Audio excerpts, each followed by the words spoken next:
So we're getting near the end in terms of material. In fact, I might have time on Friday to do a review problem for you.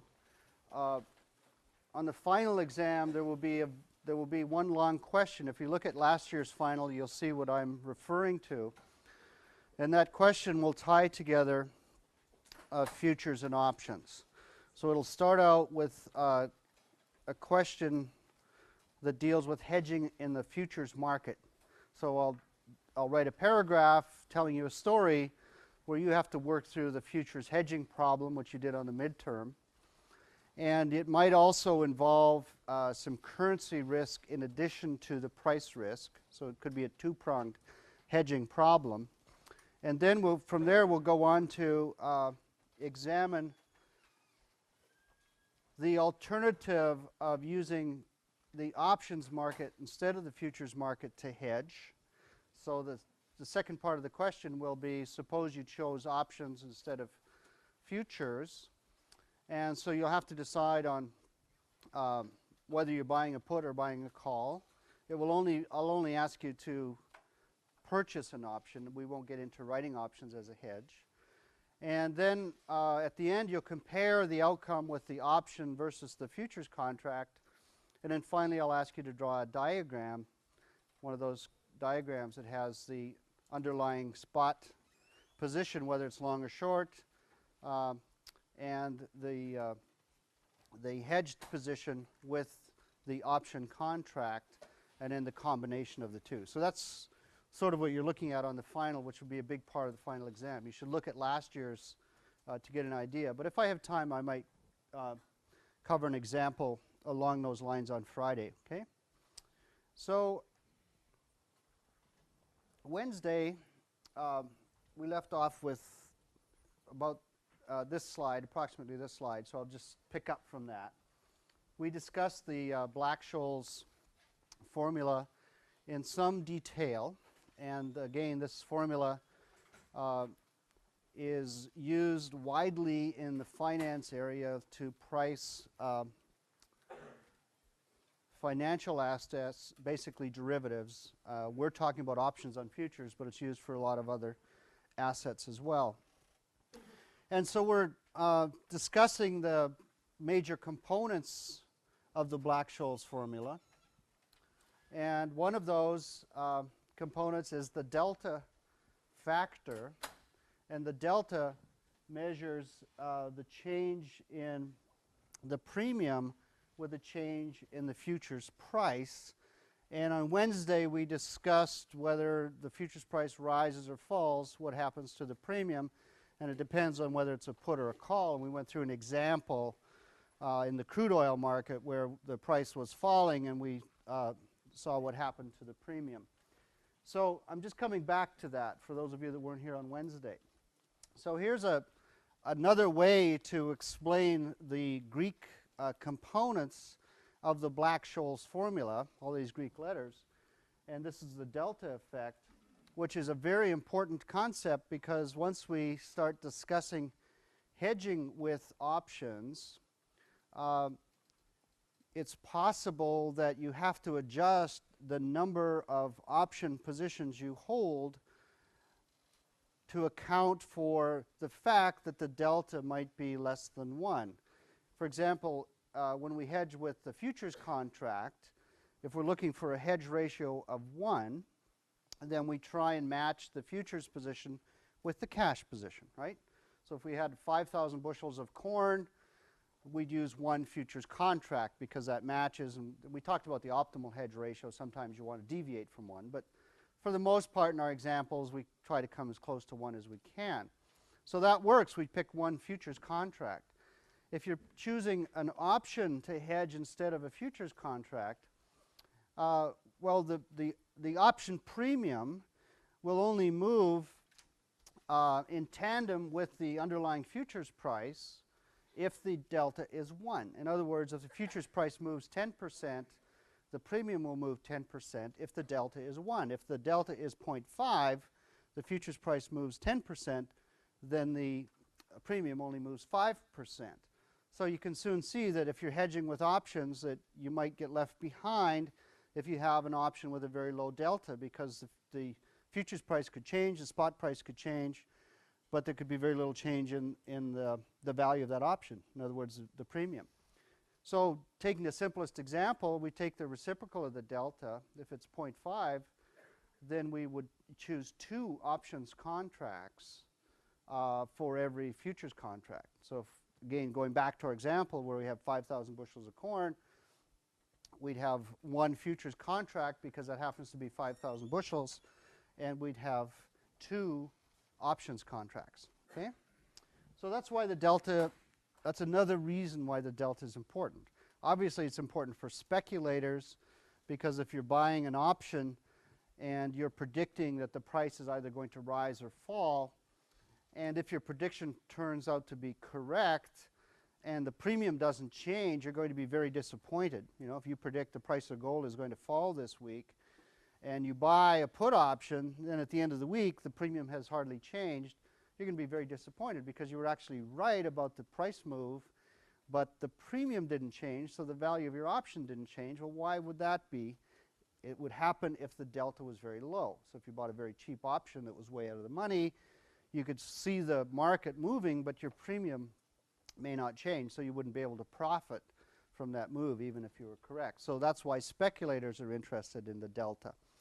Hedgers are interested in the delta for the reasons I just gave, is that the hedge position will be 1 over the delta for every unit of the underlying spot commodity.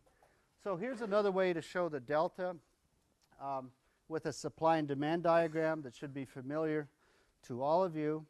And so this diagram shows the volume of options that are either purchased by the buyers or sold by the writers. So the writers offer this supply curve.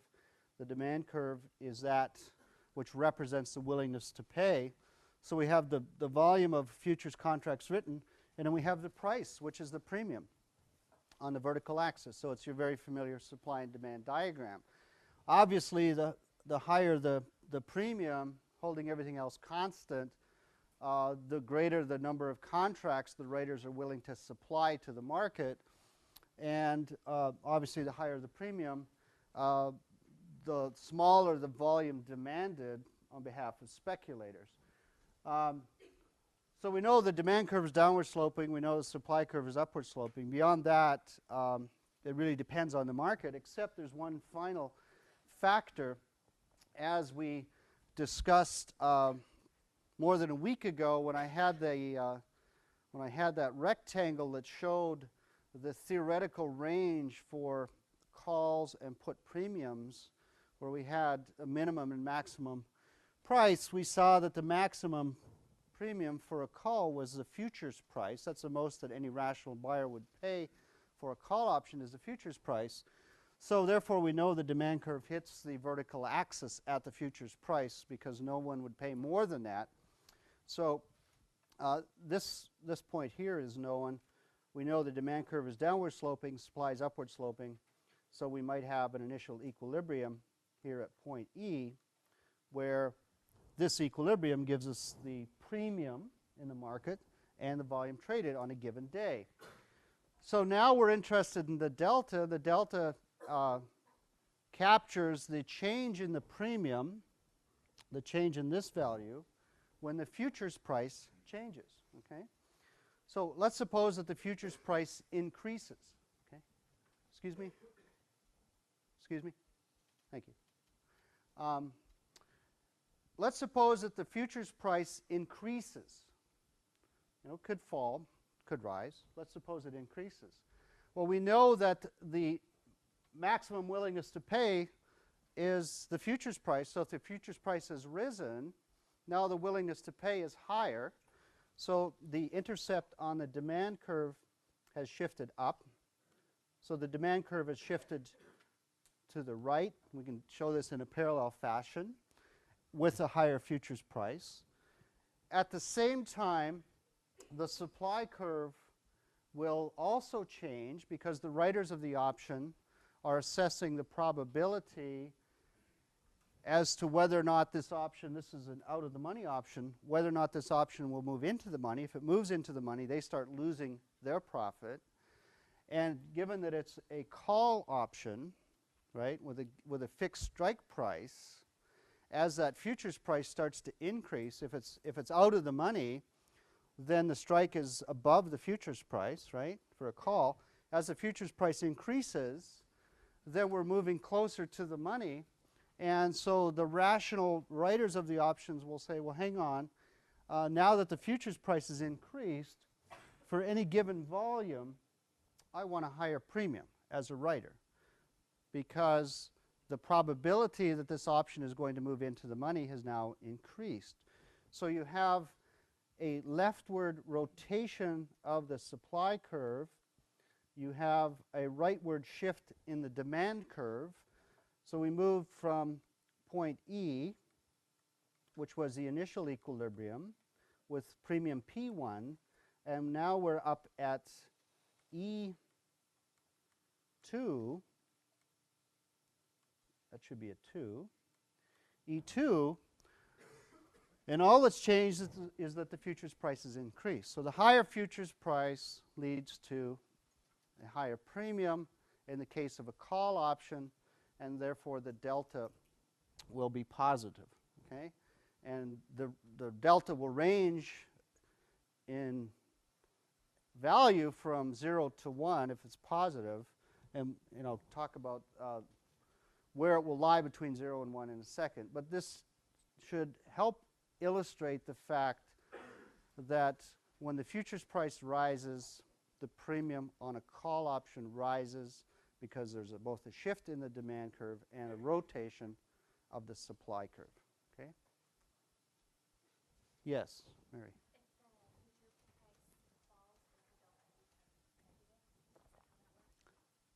The question is, if the futures price falls, does the delta become negative? Not for a call option, because if the futures price falls, we could just reverse course here, okay? So if it falls, then the demand curve is going to shift down, right? And the supply curve will rotate to the right. So if the futures price falls for a call option, if the demand shifts down because we're looking at a lower futures price, the supply curve shifts right because it's out of the money, so it's moved further out of the money. So the writers are willing to write even more options or the same amount for a lower premium. So we have a fall in the premium with a fall in the futures price. So it's still positive. Okay? So with a call, they're moving in the same direction. Futures price rises, premium rises. Futures price falls, premium falls. So it's still positive. Okay?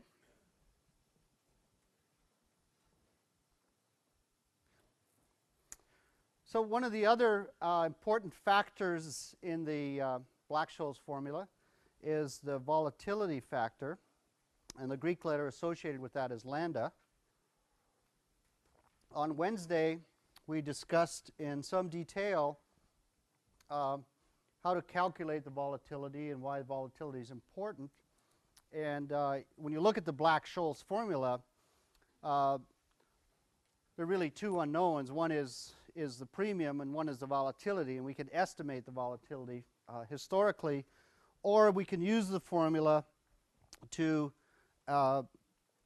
compute the implied volatility. If we plug the market premium into the formula, then that will solve for implied volatility. So here we have the same situation. It's an out-of-the-money call option. We have our demand and supply curves. Again, this is identical to the other demand and supply curve that I just looked at, where the intercept on the demand curve hits the vertical axis at the futures price because that's the most a buyer would be willing to pay. So the solid lines represent the current situation where we have an equilibrium with a premium of price P1. So what happens now? Well, there's an increase in volatility. So you can think of the crude oil market. The example we looked at on Wednesday, looking through what's happened in the market the last 2 or 3 weeks, we decided as a group that it looks like the volatility has risen. And the volatility will rise when there's greater uncertainty in the marketplace. If you look at the gold market today, I mean, gold's over $400 an ounce now, so clearly the volatility has increased in that market as well. For years, gold was very stable, and now it's started to move, so you'll see the volatility rise. So volatility is a key factor in the Black-Scholes formula. How does it feed into the premium? Well, we start with a premium of P1. Now we increase the volatility, and what happens to the demand and supply curve? Well, first of all, let's think of the buyers of the option. This is a call option, so it's an out-of-the-money option. Originally, the demand curve was along D1, and now that the volatility is increased for a given volume of purchases, let's suppose that this was the initial volume of purchases, Q. For a given Q, now that we have a higher volatility, if the demand curve rotates to the right, we see that buyers are willing to pay more. They're willing to pay a higher premium for the same volume. Now, why do you think that makes sense in this market? Can anybody offer an explanation? So we have the fixed strike price, right? The futures price hasn't changed, and the strike is above the futures because it's out of the money. All that's happened is we have more volatility. Why, as a buyer of the option, would you be willing to pay more for this option?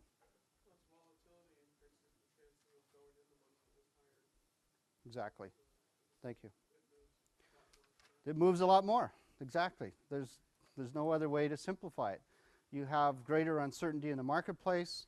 So as a buyer of the option, you're certainly willing to pay a higher premium because given the additional volatility, it could move into the money, and that's where a smile appears on your face, right, once it hits the money. Alternatively, the writer of the option, okay, offers the supply curve. So the flip side of that is the writers of the options are also rational individuals. And so at the initial Q, they're willing to sell a volume Q for price P1.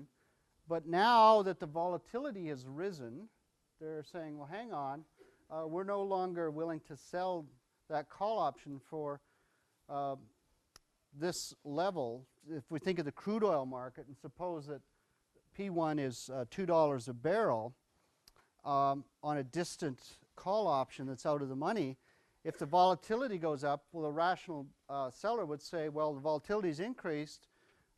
This option could now move in the money. There's a greater probability that it will move in the money is really the correct interpretation. There's a greater probability. So we're not going to sell this to you for $2. We want $2.20 or we want $2.40 or whatever. So their supply curve rotates, I should say, to the left.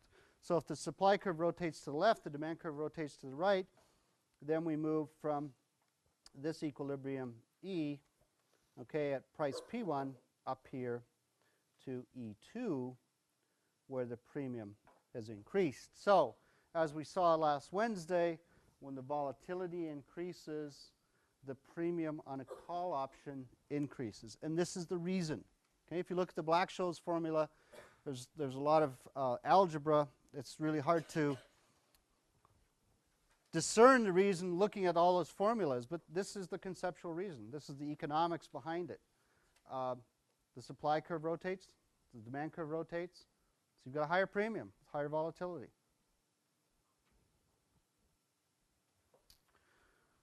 The third important Greek component of the Black-Scholes is the theta effect. Okay, the delta measures the change in the premium with a change in the futures price. The lambda measures the change in premium with a change in volatility. And theta measures the change in the premium with a change in time to maturity.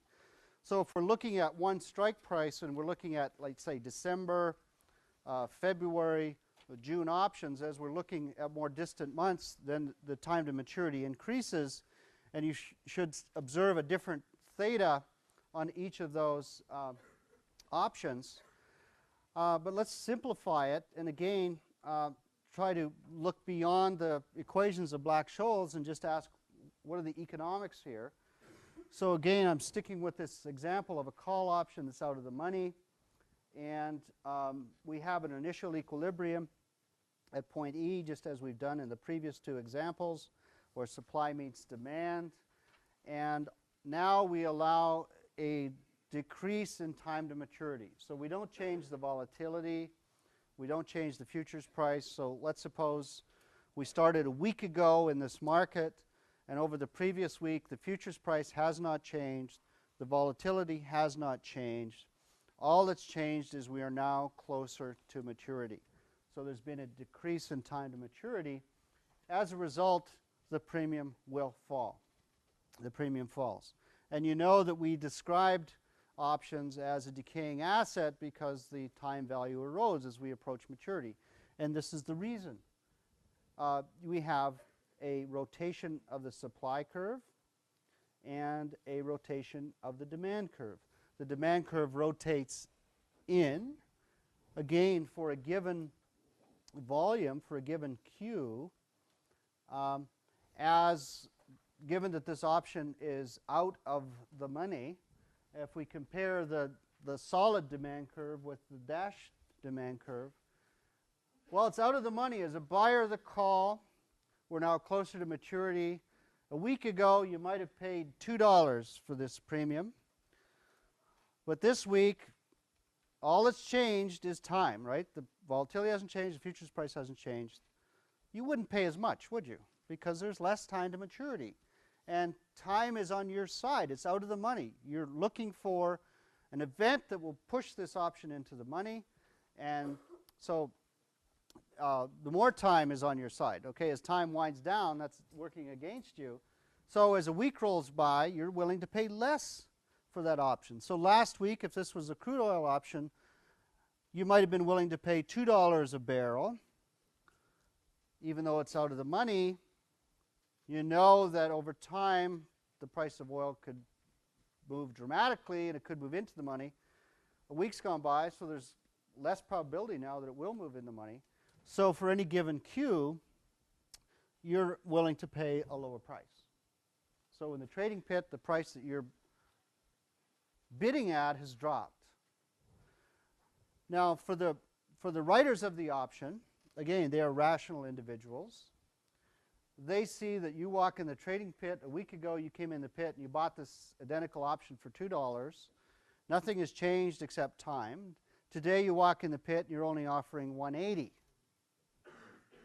You're offering $1.80, or you're bidding $1.80, I should say. Last week, you were bidding $2.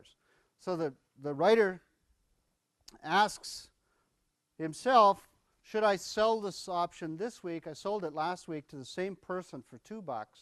Now they're only willing to pay $1.80. Am I willing to sell it for $1.80? And the answer is yes, because for the same reason. Time is marching down. There's less time to maturity. So as the writer of the option, the less time to maturity, the lower the probability it's going to move in the money, which is good for you as a writer. You don't want it to move in the money. So you say, fine, it's sold at $1.80. So you'll sell the same volume this week at $1.80 as you sold last week at $2, and you'll be happy with that. And also the buyer is happy with that. So you have a willing buyer, willing seller coming together. This explains why, as time to maturity declines, the premium falls. Because both the buyer and the seller are willing to execute a trade at a lower price or a lower premium. Okay?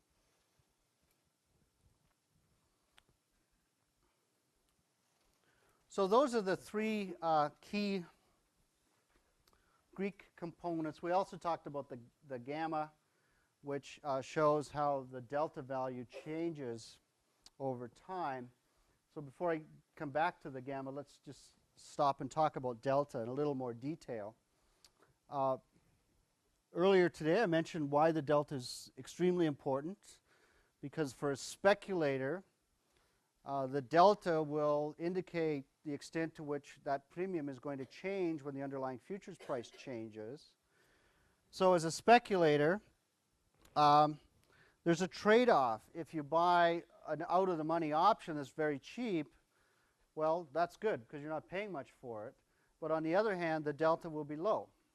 And so even if the price moves, the premium might not change very much. So if we have a deep out-of-the-money option, then the delta is going to be close to zero. Remember when we looked at the Wall Street Journal and we looked at some of those premiums, we found that some options you could purchase for $150 or $130, $200. I mean, it's really nothing. Why were they very cheap? Well, because they're out of the money. And there's a very low probability they will ever move into the money. And even if the price did move, chances are it wouldn't move sufficiently to put it into the money. So if you say look at the gold market today, gold's been rising. You might look at some of those out-of-the-money call options. You know, gold's right around $400 an ounce now. If you looked at an option that was at, say, a call option at $420 or something like that, you could likely buy that option for very little money. And suppose you're predicting the price of gold is going to continue to rise, so you purchase that option and you buy the cheap one, and then you wake up tomorrow and you see the gold's up $10 an ounce. Well, it doesn't mean you're going to make $10 an ounce on your position unless the delta is 1, right? If the delta is 0, you make nothing. So if it's close to 0, you make close to nothing. So the delta is important from that perspective, and I explained why it's important to the hedger as well. So if it's out of the money, it's near 0. If it's deep out of the money, it's near 0. As it moves into the money, as it moves closer to the money but remains out, then the delta will range between 0 and 0.5. When it's at the money, the delta is 0.5. And that has a very nice conceptual interpretation, because when an option is at the money, given the efficiency of the markets, there's a 50-50 chance that it could move in the money versus out of the money, right? It's right on the edge. It could move in, could move out. We don't really know. So the delta is 0.5, which means that if the futures price increases by $10, if we're talking gold, then the premium will increase by $5. If the futures price falls by 10, the premium will fall by 5 if the delta is 0.5. So it's 1/2 of the change in the price. Once you move into the money, then the delta value exceeds 0.5, and if you're deep in the money, it's very close to 1. So you can really interpret the delta as the probability that this option is going to stay in the money. That's a good interpretation. So if it's deep out of the money, it's close to 0. There's essentially a 0 probability that it's going to stay in the money or even ever move into the money. If it's at the money, the probability is 0.5. It's very close. And if it's deep in the money, right, if you're looking at a gold call option with a strike of $380 and the market's now over 400, well, that's deep in the money. And chances are that that's going to stay in the money. So the delta on that option would be essentially 1. The delta on that would be 1. If you looked at a 420 strike, the delta would be 0. In between there, you'd have your range on the deltas. Yes?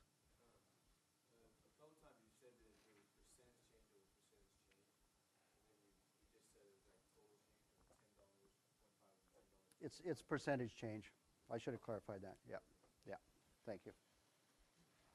So if you buy an option, does the delta stay at that option price that you bought it at, or does it change as the future price changes? Can you just repeat that, please? Let's say like you buy an option, right? Yeah. It has a certain delta. Yeah.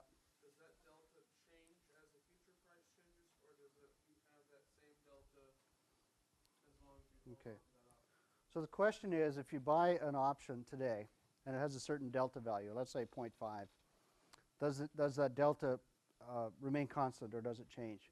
And it changes. The answer is it changes. Okay, the delta will change, and that's where we come into the gamma effect, which records the change of the delta.